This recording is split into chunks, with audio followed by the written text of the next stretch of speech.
turminha, boa tarde. Estamos mais uma vez na nossa EBD, na nossa Escola Bíblica Dominical. Bom, hoje essa aula vai ser mega importante, porque é um tema central de toda a cristandade, né? De todos aqueles que são cristãos, nós vemos que esse tema é mega importante. Então, não quer dizer que as outras aulas não foram, não serão importantes, mas essa aula de hoje nós vamos falar sobre um tema muito relevante para nós, os cristãos, né? É a base do cristianismo. Bom, antes de começarmos a nossa aula, vamos fazer uma oração ao nosso Pai, que está lá nos céus? Fechemos os nossos olhos. Senhor, obrigada por esse dia, obrigada pela tua misericórdia, pela tua graça, Pai. Nós te damos graças porque se nós estamos vivos é porque o Senhor olhou para nós, não segundo o que merecemos, que é o inferno ou a condenação, mas o Senhor olhou para nós e viu o que Cristo fez por nós naquela cruz, Pai. Obrigada porque hoje nós somos unidos contigo através da obra de Cristo. Obrigada por isso, Pai. Esteja abrindo o nosso entendimento, nos dando compreensão para que possamos entender o que o Senhor quer falar conosco no decorrer dessa aula. Nos perdoa pelos nossos pecados, pelas nossas falhas, e nós oramos em nome de Jesus. Amém. Amém, turminha. Bom, deixa eu compartilhar com vocês aqui a minha tela. E pronto.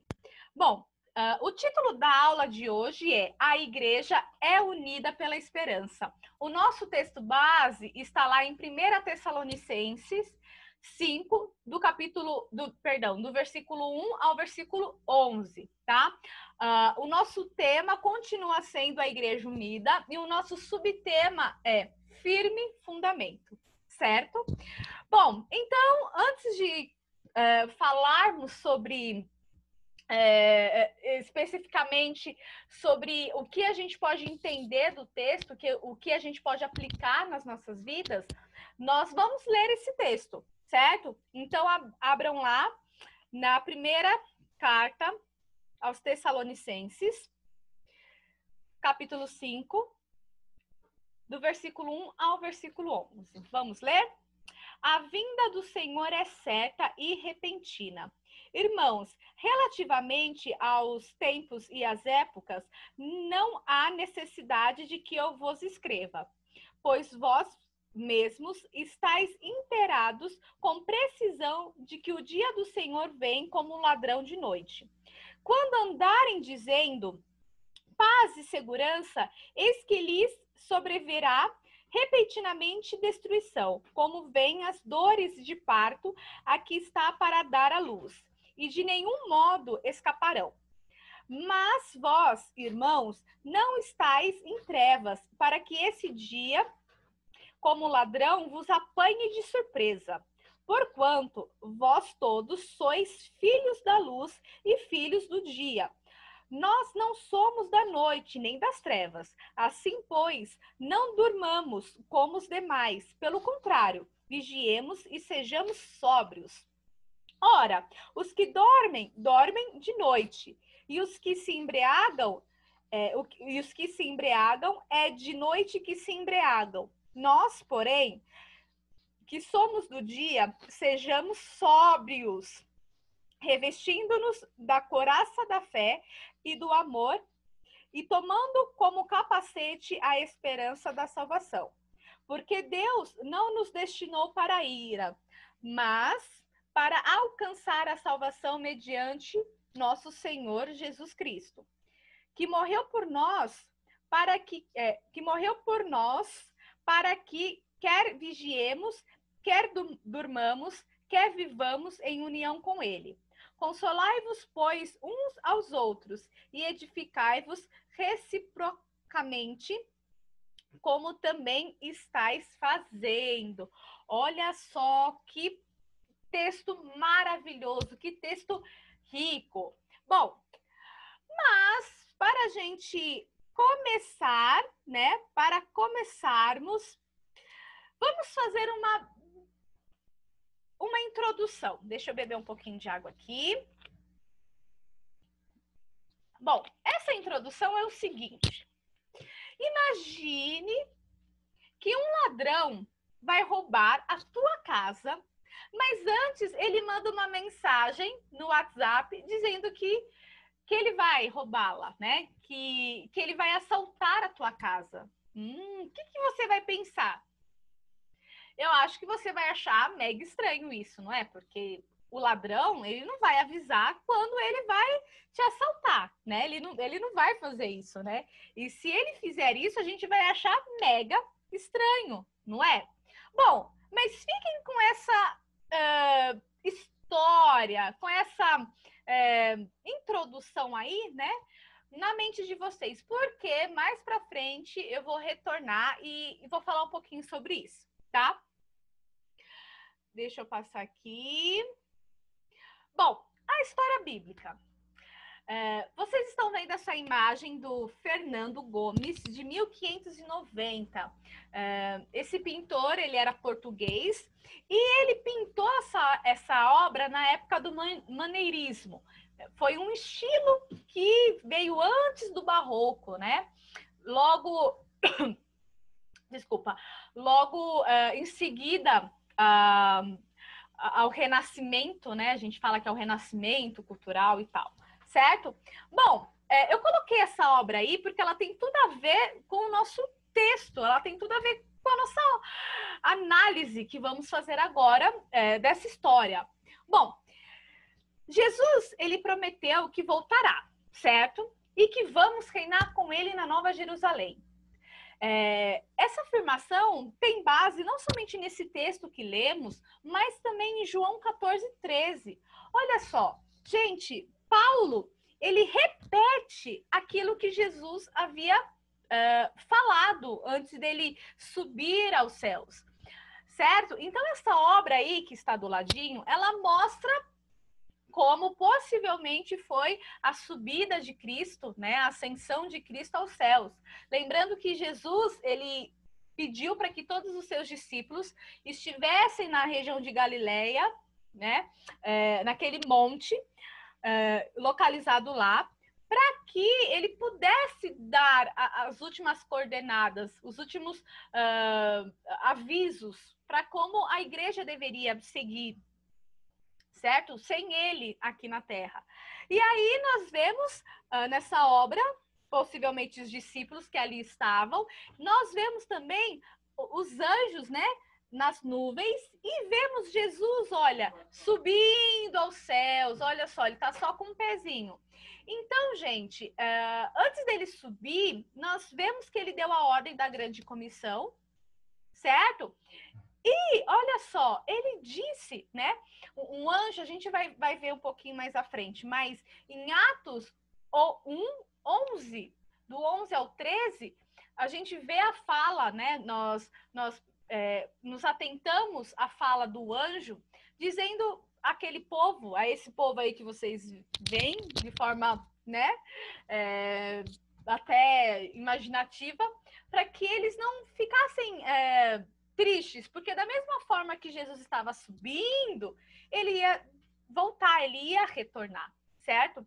Então, gente, o objetivo de Paulo a escrever essa carta era para que os membros da igreja de Tessalônica tivessem certeza da vinda de Cristo, porque assim, Paulo, ele começa falando, olha, referente, né, relativamente a tempos e épocas, não há necessidade de que vos escreva, né, mas ele tinha consciência de que o povo sabia sobre o dia do Senhor, e esse dia do Senhor é o dia que ele voltaria, certo?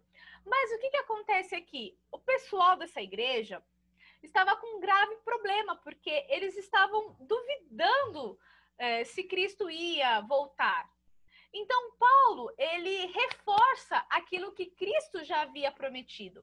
Então, nos momentos que Cristo esteve aqui na Terra, principalmente com os seus discípulos, ele dava sinais de que, olha, eu preciso ir para que a obra seja completa, eu preciso ir para que eu vos envie o Consolador, que é o Espírito Santo. Então, a todo momento, Cristo falava dessa ida aos céus e também falava desse retorno, que ele ia preparar, né? Eu preciso ir para preparar uma nova casa para vocês, um novo ambiente para vocês, mas eu vou voltar para buscar vocês. Mas essa igreja, os membros ali, melhor dizendo, eles estavam deixando de acreditar nisso, tá? Mas Paulo, ele reforça aquilo que Cristo já havia prometido. Então, lembrando que Jesus, ele é fiel não a nós mesmos, mas a tua palavra, porque nós não merecemos a fidelidade de Deus. O que nós merecemos é o inferno, né, gente? Mas Jesus, ele é fiel ao que ele disse. A palavra dele não pode voltar vazia. A palavra dele, o que sai da boca dele tem que se cumprir, porque ele não é um Deus mentiroso. Senão ele estaria se negando. Porque o nosso Deus não é um Deus da mentira, é o Deus da verdade. Então, se ele fala algo e não cumpre, ele seria um Deus mentiroso. Mas nós sabemos que Jesus é a segunda pessoa da Trindade. Na pessoa de Jesus, o nosso Deus se revelou, certo? Então, sendo ele Deus, ele não pode mentir, tá? Então, o que Paulo ele tenta fazer? Ele começa a mostrar a essa igreja de que o que Cristo prometeu, ele vai cumprir. Então, ele estava novamente mostrando à igreja que a promessa de Deus vai se cumprir. Mas qual promessa que é essa? É a promessa da vinda de Cristo à Terra, certo? Bom, então, o apóstolo Paulo, ele responde algumas questões nessa carta específica, na primeira carta, tá? Então, bom, primeiro, ele começa falando, como será esta volta? Aí ele responde, parte A, Cristo voltará da mesma... eu esqueci de colocar a forma, né? Cristo voltará da mesma forma que subiu aos céus, através das nuvens. Onde vemos isso, garotada? Vamos lá em Atos 1, 11. Atos 1, 11. Vamos lá. Bom, em Atos 1, 11, vamos ler do 10, né? A partir do 10. E estando eles com os olhos fitos nos céus, com os olhos atentos, né, nos céus, então Jesus subia, e eis que 2 varões vestidos de branco se puseram ao lado deles, possivelmente os anjos, certo? E lhes disseram, varões galileus, por que estáis olhando para as alturas? Esse Jesus que dentre vós foi assunto, ele subiu ao céu, virá do mesmo modo como viste subir. Olha que maravilha, não é? Então, da mesma forma que Jesus subiu através das nuvens, que ele foi assunto ao céu, ele também retornará com poder e com grande glória, ele virá nas nuvens, tá? Parte B dessa resposta. Será repentina. Olha só. O que é repentina? Repentina é uma forma de dizer que foi assim, sem avisar, não é? Caramba, eu fui pego de supetão. Já ouviram essa expressão? Fui pego de surpresa. É uma surpresa. Vamos ler lá Mateus 24, 44? Por isso, ficai também vós apercebidos, porque a hora em que não cuidais, o Filho do Homem virá. Ou seja, ficais atento, porque na hora que vocês menos esperarem, né, Jesus voltará, certo? Bom, não sabemos, falta o tio aí no ar, não sabemos quando acontecerá. Olha só, a gente não sabe quando vai acontecer, mas a gente sabe que temos que ficar o quê? Atentos. Vamos lá no versículo 36, só voltar aqui, no caso, para mim, voltar uma página. Mas a respeito daquele dia e hora, ninguém sabe, nem os anjos dos céus, nem o Filho, senão o Pai. Olha só, então, referente à volta de Cristo, nem Cristo sabe, né? Não, melhor, nem os anjos sabem, muito menos Cristo, né? Não, ao inverso, inverte. Nem Cristo sabe e nem os anjos sabem, certo? Então, gente, olha só, o único que sabe quando Cristo voltará é o Deus Pai. É o Deus que se revela como Deus Pai, é a primeira pessoa da Trindade, certo? Só ele sabe o dia que o seu filho retornará à Terra. Bom, do lado aí, gente, eu coloquei essa obra do Robert Barrett, do século XXI. Olha só, é um pintor do século XXI.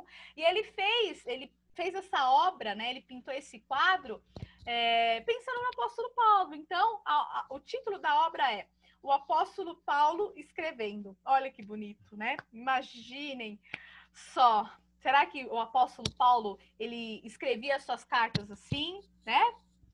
Vamos ver, né? Possivelmente, tá?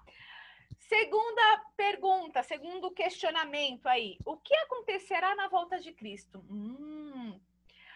Ele responde: aqueles que não acreditaram em Jesus serão julgados e condenados ao inferno. Vamos para Mateus 25, 41. Então, avança em uma página. Vamos ver.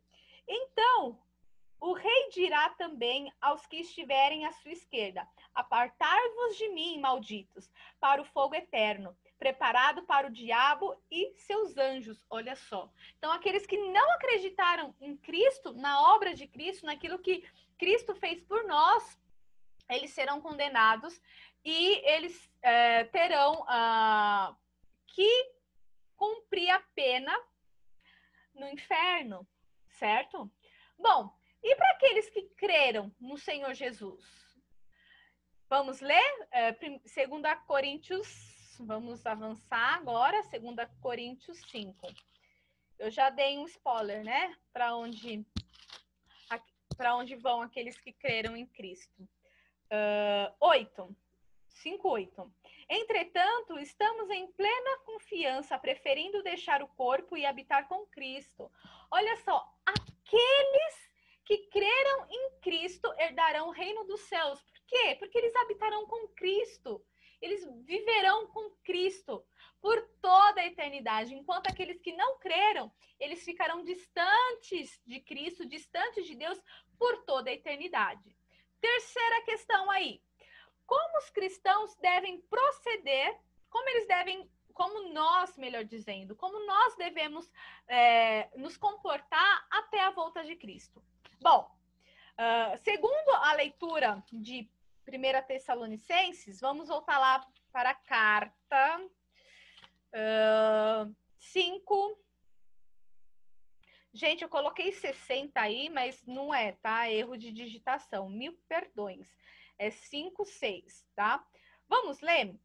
Assim, pois não durmamos como os demais. Pelo contrário, vigiemos e sejamos sóbrios.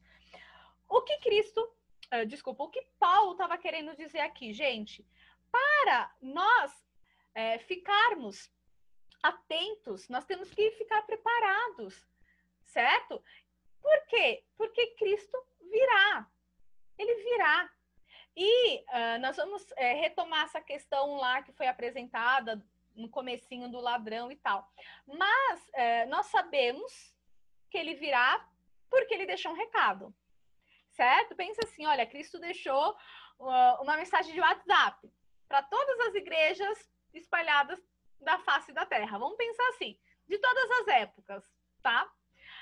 Independente da época ou não de WhatsApp, mas só para vocês entenderem. Ele deixou uma mensagem, mas ele não falou quando ele vai voltar. Ele não disse, porque nem ele sabe. Mas ele nos deixou um alerta. Por isso, nós temos que estar preparados, nós temos que vigiar, ter cuidado e temos que ser sóbrios, atentos, certo? Para qualquer coisinha que a gente vê acontecer ao nosso redor, a gente já levanta a anteninha, certo? Bom, quais são as aplicações, né? Aplicação para a nossa vida. O que a gente consegue colocar para nós hoje, no nosso contexto de vida? Bora lá! A promessa de Jesus foi feita para todos os que creem nele. A promessa não foi feita apenas para aqueles que estavam no monte, lá na Galileia, que viram Cristo subir aos céus. Não, a promessa foi feita para todos os que creem nele. Independente da época, do século, do ano, da localidade, enfim. A promessa foi feita para todos os que creem nele, para a igreja dele. Lembrando que a igreja é o corpo invisível de Cristo, certo? Deus sempre cumpre as suas promessas, gente. Olha, isso é lindo. Em Números 23:19 fala assim, ó. Deus não é homem para que minta e nem filho do homem para que se arrependa. Todavia, dito o Senhor, não cumprirá? Olha só. Eu vou até ler com vocês porque eu acho fantástico essa passagem. Lembrando que Jesus também é Deus, né? A segunda pessoa da Trindade. Números 23:19. Deus não é homem para que minta, e nem filho do homem para que se arrependa. Porventura, tendo ele prometido, não fará? Ou tendo ele falado, não cumprirá? O nosso Deus não mente. O nosso Deus, ele não é homem para mentir, certo? Deus não é homem para que minta, e nem filho do homem para que se arrependa. Assim diz a Escritura, certo?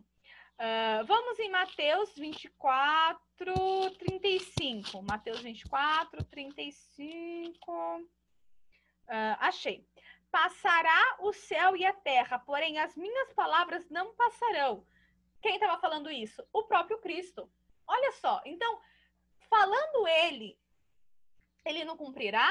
Pode passar dias, anos, séculos, milhares de séculos, mas a palavra dele nunca passará, garotada, tá? Então pode passar o céu, a terra, anos, enfim, mas a palavra de Cristo não passará. Não passará nesse sentido, né? A palavra de Cristo vai se cumprir, tá?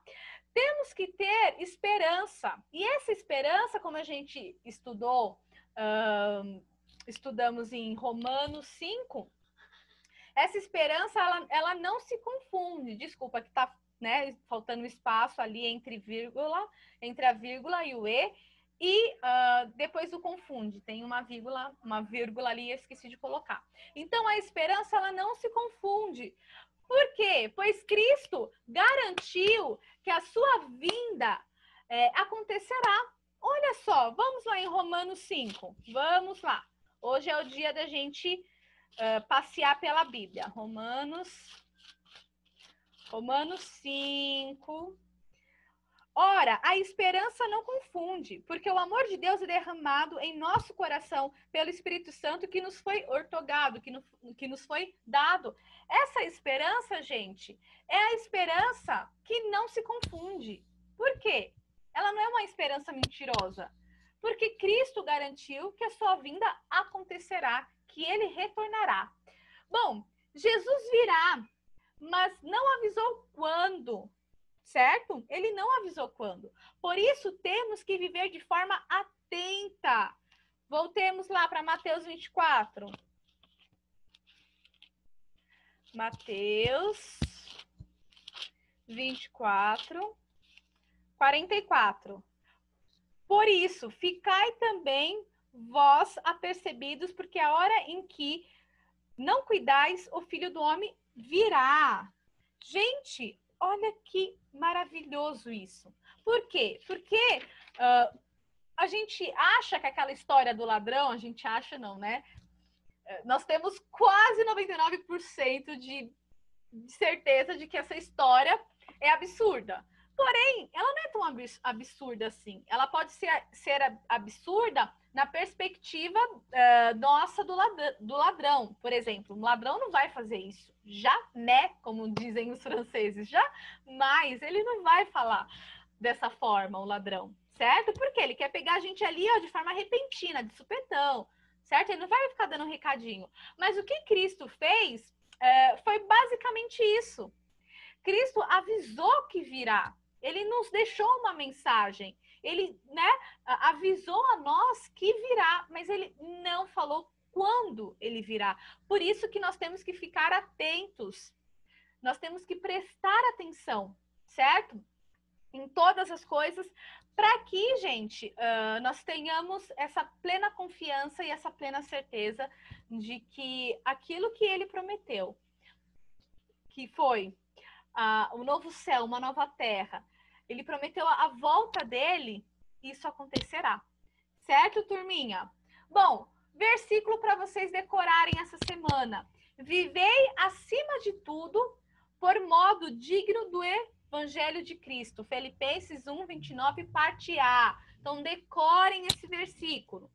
E para sistematizar essa aula, vocês vão fazer essa atividade, tá? Eu coloquei aí na tela de vocês, mas vocês podem copiar, né?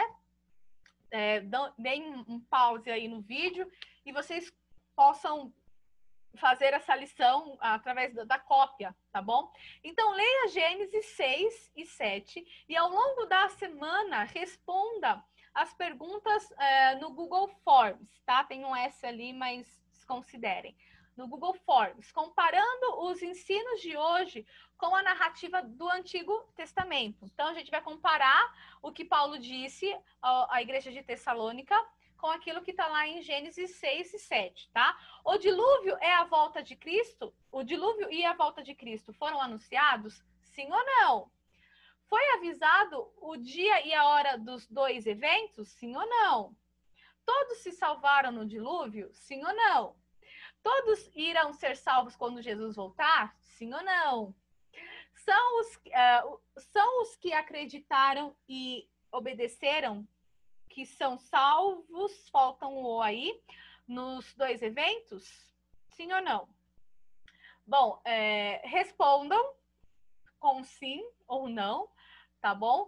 E pensem que tudo, como está lá em Amós, tudo tem uma causa, tudo é baseado na causa e no efeito, né? Então, a gente trabalha com isso. Então, Deus nunca vai fazer algo sem nos avisar. E Amós fala isso. O profeta Amós, um dos profetas menores, ele fala sobre isso. Então, se o leão ruge, é porque ele vai logo abocanhar ali a presa. Isso acontece, certo? Por quê? A lei da causa e do efeito. Então, se Cristo falou que vai voltar, ele vai voltar, certo? Então, se atentem a isso, tá bom? Para terminar, eu gostaria de passar um vídeo para vocês de uma canção que eu gosto muito.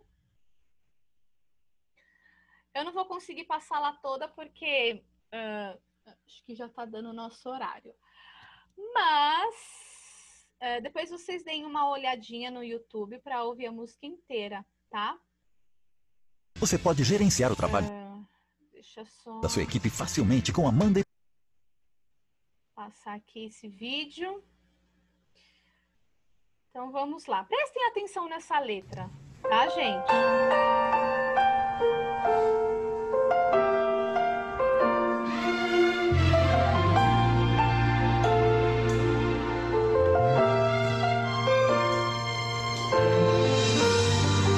Os sinais já se podem ver, ele em breve virá. Penso em como eu estarei quando encontrar meu Senhor. Os meus olhos verão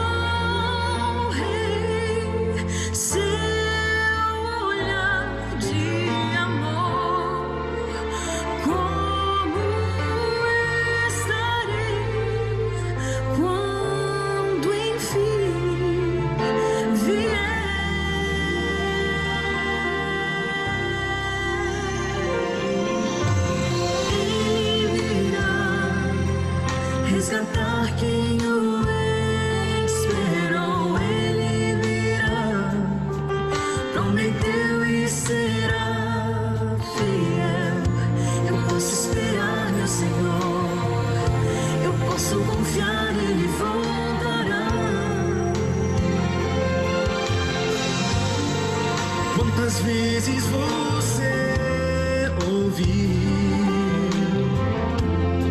sobre um Deus de grande amor, que entregou sua vida aqui. Você pode entender o porquê. Pra te dar liberdade, enfim, pra salvar teu viver. Como estará quando enfim vier o fim? Ele irá resgatar quem o esperou. Ele irá, prometeu e será fiel. Eu posso esperar, meu Senhor. Eu posso confiar, Ele voltará.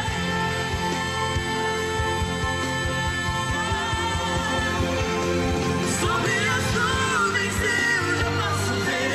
Eu reconheço o meu mestre e seu olhar.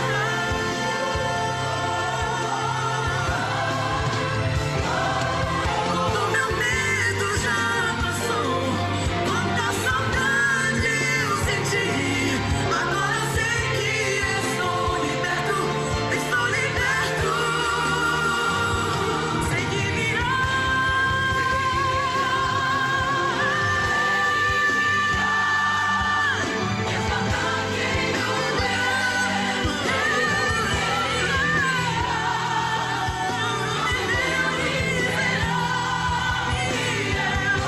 Eu posso esperar, meu Senhor.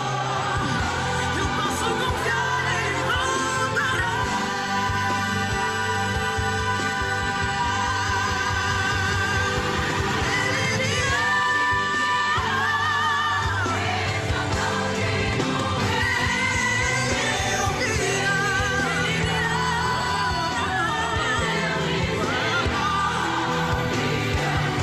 Eu posso esperar, meu Senhor.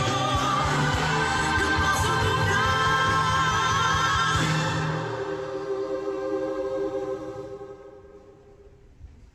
Ele voltará.